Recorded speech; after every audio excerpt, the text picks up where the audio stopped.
The Square Ball Podcast. The courtroom is in session. The TSB jury has been assembled. We are here to award heroes and villains of the week. Obviously, with the able assistance of Levi Solicitors, who do wills, probate, conveyancing, commercial business services, awarding heroes and villains. Litigation on heroes and villains.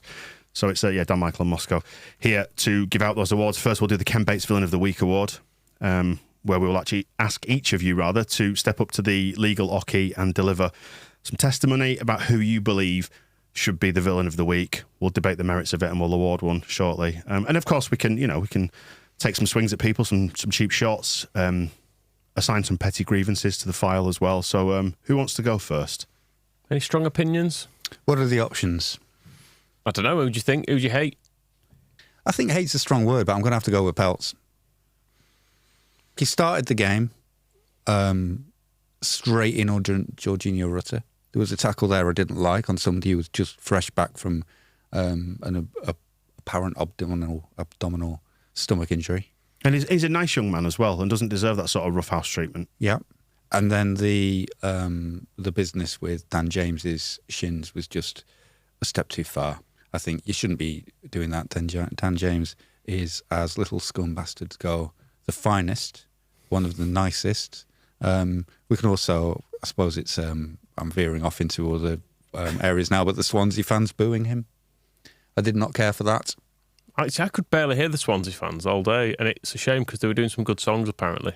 Mm-hmm. No, they weren't doing good songs. They were singing, actually. Yannick Bolasie over and over again, which I ended up was haunting me. Yes, same. I said that last, on the match ball. I was like, I couldn't get it out of my head. I was dreaming about it. I was kind of surprised because they were singing. The whole point of us singing "Leeds Are Falling Apart" again is kind of drenched in irony. It felt weird to hear a team singing "Swans Will Tear You Apart" again. But with no irony, just singing we're a really good team. So a swan could probably tear you apart, at least your arm, because they are vicious little fuckers. So that was one. It's right, isn't it? They all belong to, that used to be the Queen, obviously. She's passed away, but it's now the King. So they're all the King's swans, royal swans. No inheritance tax on them swans either. Is there not? I would have liked to see a levy applied. But there was also... I was just going to say, Charlie needs to just rein his swans in, because they are violent if you confront them. And just remember, if you do encounter one, maybe on a canal towpath, it's important that you stay big to intimidate them. That was your plan. Big frame, yeah. Or failing that, to run away. I think as well they were singing "You're Just a Shit Man United," which didn't really make any sense to me. I don't know how we would... I mean, Man United just shit themselves, so I don't know what the whole comparison was. I don't know if it was to do with maybe because Dan James... Because the South Stand replied with a bit of... Dan James left because you're shit. And I thought, he didn't come here, did he? He tried. He wanted to. He was denied by some naughty men with phones. Yeah. But none of this is throwing Lee Peltier down a well, which is what we were supposed to be doing. Adam Bowes did say that I didn't hate him at Leeds, which is surprising, because I think people got sick of his constant emails begging us to buy tickets. But I hate him now for trying to break our little scum bastard. Also, he has a face that constantly looks confused, on the verge of tears. Not even Walt Disney could imagine such a face. Although, little scum bastard himself, Dan James does have a face that also looks confused all the time. You wait till he does something that maybe, obviously if he scores, he runs away cheering or whatever, and that's great. But if he does something else that doesn't result in a goal, or it goes out of play or whatever, he always looks really confused. I like photos of him pointing. He always seems to get lumbered with shirt pictures, and he's always pointing at the camera. Seems to be his favourite thing to do. I don't know if he's just following instructions. Your football club needs you, kind of thing. Doing one of them. Yeah. Do you disagree? Well, because you're wrong if you do. I was going to blame... We've got to be aggressive in this, haven't we? The rules are, we've got to shout at each other. I was going to blame Oliver Langford for failing to referee the game properly and just give us a penalty and send off Bonnie's lad. Yeah, I'm going to take your joke away. Moscow, I can see you thinking about it. God, he's always thinking about TSB. If we want to really sell memberships to this thing, TSB Plus members in the daily email last week got links to the trailer for the 1978 Wombles film starring Bonnie Langford and Francis de la Tour. Could you explain Wombles and Bonnie Langford in a couple of sentences to people, let's say, who live in either Australia or maybe the United States? Bonnie Langford. You can do 10 minutes on Francis de la Tour as well if you want. Bonnie Langford, child actress, ginger, was in Doctor Who for a bit and attempted a pop career, sort of Kylie times. It can currently be seen or recently be seen doing those dancing on the Stars thing. Womble's environmental campaigners. The Wombling film actually is all about some people want to build a motorway through Wimbledon Common, which is where they all live, and the messages are that you've got to look after the environment. They are litter pickers essentially. They care for the environment and the messages. And they are obviously Wombles. Well, yeah, so they are creatures they live underground, don't they? Underground, overground, wombling free, and they're sort of very tall in the film. Anyway, it's a live action movie. Very hairy. It's like if you imagine sentient, well, I suppose they're all sentient, but kind of human moles. Yeah, anthropomorphic moles. Yeah. And then who was it? Francis de la Tour, Leonard Rossiter's love interest in Rising Damp. He was a Leeds fan, of course. Rigsby, lamenting the and filmed in defeat. Leeds, I think. Yeah, it's a Yorkshire TV production. Absolutely ludicrous putting a motorway through Wimbledon Common. Yeah, there's no. Just looking at like to get from Merton to the A3 just skirts around the edge of it, so you could just use that. I mean, cutting off the one corner by decimating a nice green area seems. And if silly. Rasmus Christensen's in town, he could get some right speed up, even if it is a short stretch of road. That So is- I think that that covers everything that everybody needs to know. And yes, so the referee of the Rotherham game, Bonnie Langford's son, Oliver, not necessarily related in any way whatsoever. I mean, this is the TSB jury, and this is our makeshift courtroom. My gavel is there on the table, by the way. Surely we should be dealing with the driving offences of our erstwhile players. Should maybe leave that for the courts. The actual Maybe if it is courts. live court Yeah. action, maybe better left. Should we? Can you have contempt of court for like a driving offence? It doesn't seem worth it, does it? I think you should be able to, I think you should be able to speculate Are they wildly. is it a criminal offence or a civil offence? Probably. Let's not go into this. Are we- Unfortunately, because I'm such a careful and safe driver, I've no experience of such matters. That's true. I've had to do a speed awareness course, Yeah. My wife did one recently. Yeah. but it was fine. Yeah. It was fine. I didn't have to go to court for that. Yeah. I was also going to nominate the ref from last night just because I didn't think he was very good. But then I've just read about him and I've been a fireman. I've saved some lives. Oh, Yeah. brilliant. Well done. What do you want, a medal? Well, You've got some. So why don't you go and do that rather than ruining football matches? What didn't you like about him last night? I just felt like he guessed most things. Yeah.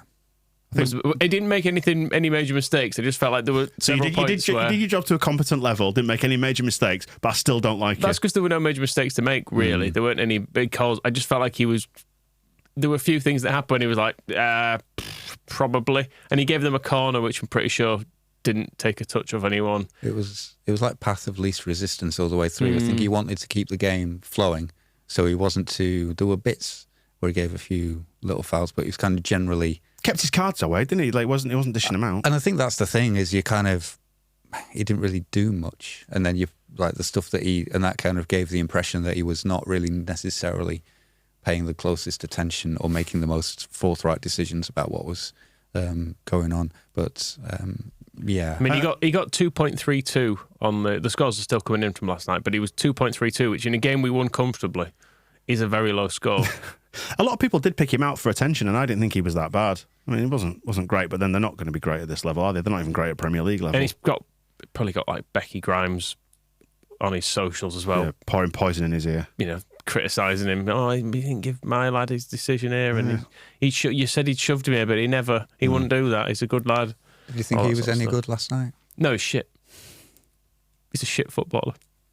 Should have had Grimes nominated actually, Yeah, just for his Do you wanna- crimes. are you- playing for Leeds United? You can change your mind if you want.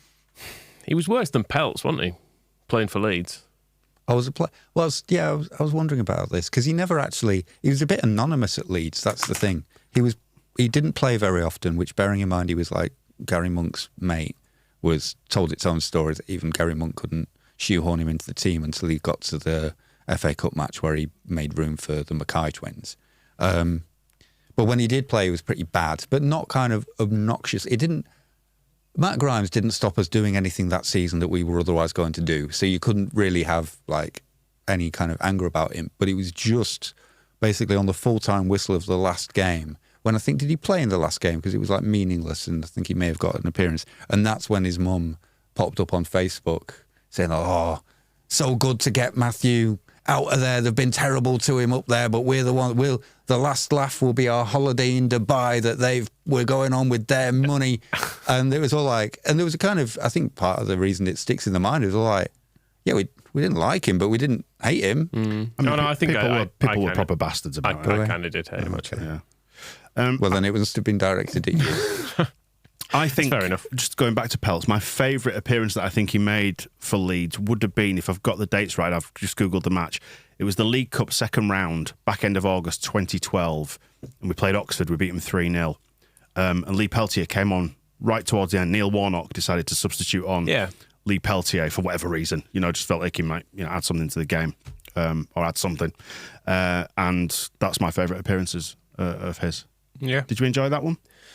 Not probably as much as Neil did. Mm-hmm. He likes to see his boys performing well, doesn't he? But yeah, it was good. At 3-0, that's good. Good to see him get on the pitch. Yeah, with the game won. So, tough one. Well, before we make a decision on those two, any petty grievances or cheap shots you want to add? I mean, there is Mrs. Grimes is mentioned. Do we know if she's a Mrs. or a Ms? I don't know, actually. Ma Grimes. Yeah, no, fair enough. Yeah. But there's a cheap shot here for our fans. Why don't we have a song yet for Dan James? It's true. Feels like he does. Said before, he needs more syllables in his name. 3-syllable names work best for songs.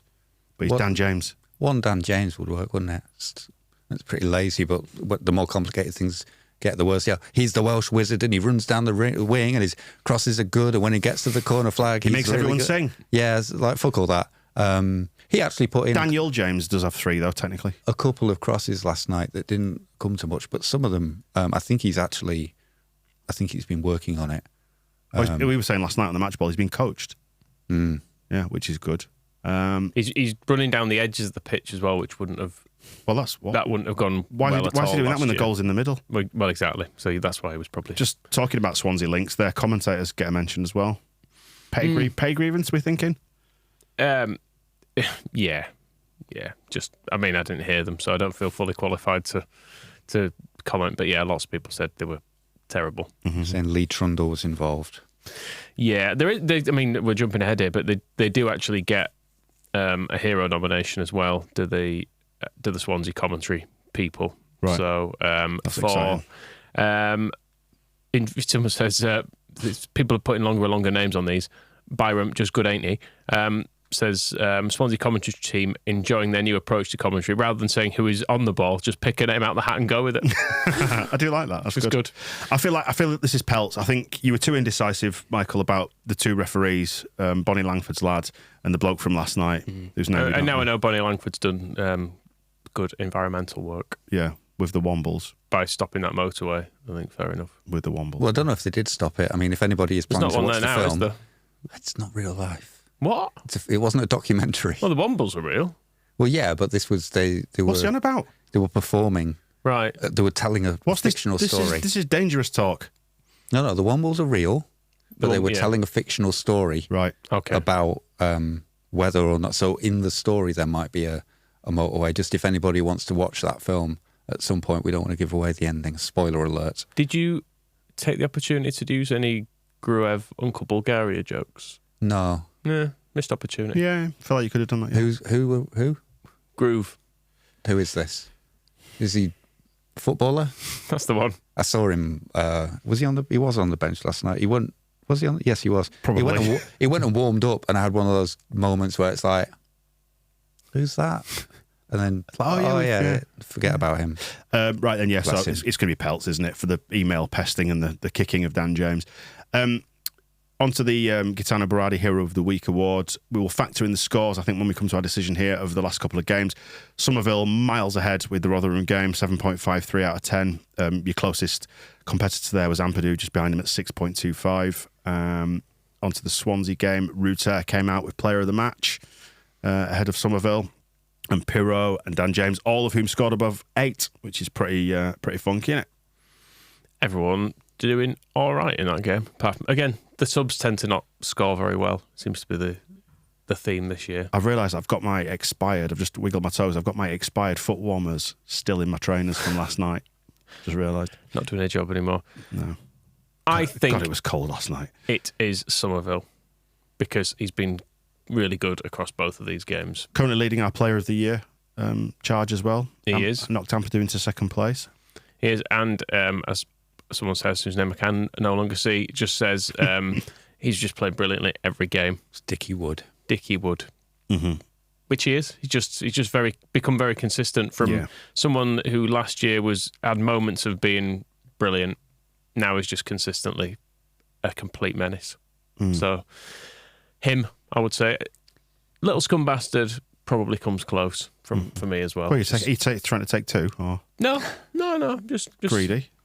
Just throwing his name in there too. One hero of the week. You can issue formal commendations as well. Don't forget they're available to us, or doffs of the cap. But I think across the week, Summerville has done more than enough. That puts me in the awkward position of having to, because the candidates that have been picked out leaves me with Ethan Ampadu, who I've thought over the last couple of games has been slightly off it. Wisconsin Todd said he's like a human Nintendo reset button, that the minute the ball comes out of attack, there he is holding our shit down. But that was sent in the wake of Rotherham, rather than... Yes, when he'd headed the ball to their striker for a chance that nearly cost us the match if Liam Cooper hadn't got back. And then last night there were a couple of times he was passing across our D without getting it all the way to Strauch, and Swansea had at least one chance off that, and a couple of times there were some sharp intakes of breath, weren't there? Yeah, there was a lot of that going on. I was kind of wondering in the first half. I was like, if maybe because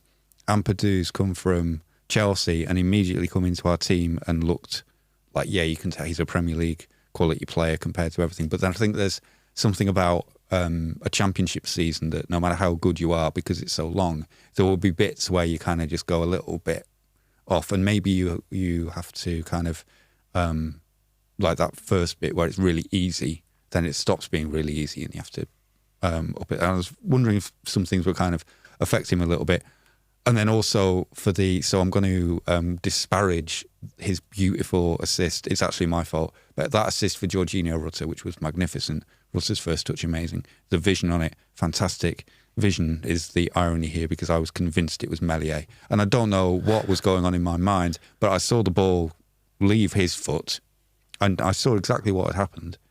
Go to Rutter, and it scored. And then I was like, that's a great pass by Meslier. What, the one that was 5 yards to Ampadu in the first place? Yes.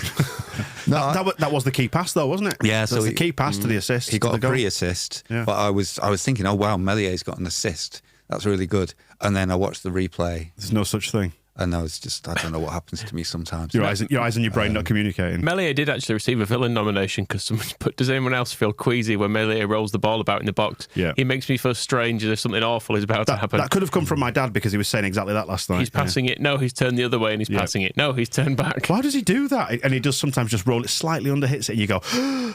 But he's good at it. He's better at it than their keeper. Yeah. I like the jeopardy element of it. It's fun. You know you're alive, don't you? And I realised something as well. I think Meslier sometimes gets criticised for things like that, where he's doing he's doing it right. We get nervous about it, but then it generally works. And I was thinking that because he gets criticism for punching corners. Well, he punched one last night that he could have caught, and I was like, why didn't he just catch it? And then I realised the ball had landed at the feet of Dan James, and we were off on a counter-attack. So I think maybe if we were to go and ask his goalkeeper coach, is the idea, don't catch a corner, punch it, and we counter straight away to get us on the move. And so it's kind of like taking the risk that the punch might not be totally 100% powerful enough versus the reward of Dan James, Summerville, Rutter all sprinting forward to score a goal before the other team can get back. So I think sometimes with Meslier, there's a bit of... I mean, if you want to have a go at him, say, like, he should have stopped that Rotherham goal at his near post. Yeah. Well, there's a lot of love as well. Formal commendations, I think, definitely for Archie. Dan James gets a mention. Rutter for his first goal at Ellen Road. Enjoyed the celebration as well. A young man, as we've said before, just living his best life. I feed off his joy. It's like, I get it, like, vicariously. Just seeing how happy he is makes me happy. I like it. More of that, please. Piru as well gets a mention for his first goal, against his former club. Kamara as well for being great. So yeah, all good work by them. Some slightly more left field ones, the doffs of the cap. Carlos Corberan gets a mention for helping to get a point that made us look much better in the context of the whole weekend. That was the Rotherham game. Thanks to Matt for that. Phil and Michael mentions from Adam. because this is Michael Normanton, aka the Poundland Jason Statham. I'll take it. It's fine. This is because you've done the modelling for the new merch, like for the Christmas jumpers and the hats and whatnot. This shirt, in fact. Yeah, and the retro shirt. For breaking down the barriers that have prevented myself and generations of the bald middle-aged men of average handsomeness from entering the notoriously picky modelling industry. Short as well. Yeah. Let's not forget that we're both short men. It's all about breaking down barriers, accessibility. So well done, you gentlemen. Swansea commentators get a mention, as you mentioned before, Michael. So who's having it? It's got to be Summerville, hasn't it? Yeah, I'd want to. I don't dislike Ampadu. Ampadu's bloody brilliant. It's a real problem, our midfield, because I feel like it would benefit from having Archie Gray in it, but then Ampadu and Kamara are so good. I don't know. It's almost like everyone wants Jed Spence in at right back because that will make us better, but I don't know what we then do with Archie Gray. What a beautiful problem this is. Let the boy have a rest. For Daniel Farker to have. Yeah, he can, and then he can pick him out as his player of the game as well. He can say, well, the best player today is someone who didn't play. What a surprise. But yeah, Ampadu is great. He's brilliant. And that assist basically put a sock in any doubts I was having about him. But he's had a 95% week instead of 100%. That's all I think the point you were making, wasn't it? Whereas Summerville... 101. Well done, Crysensio. It's got to be him, hasn't it? I think. Happy with that? Yes. Good. Fine. We'll wrap the show up there then. Thanks for joining us on this one. Another weekly roundup next week. More jury action. Thick and fast after Middlesbrough. We've got the match ball coming up. We'll be chatting to Phil before the end of the week. Check it all out on your feed. We'll see you soon. The Square Ball Podcast.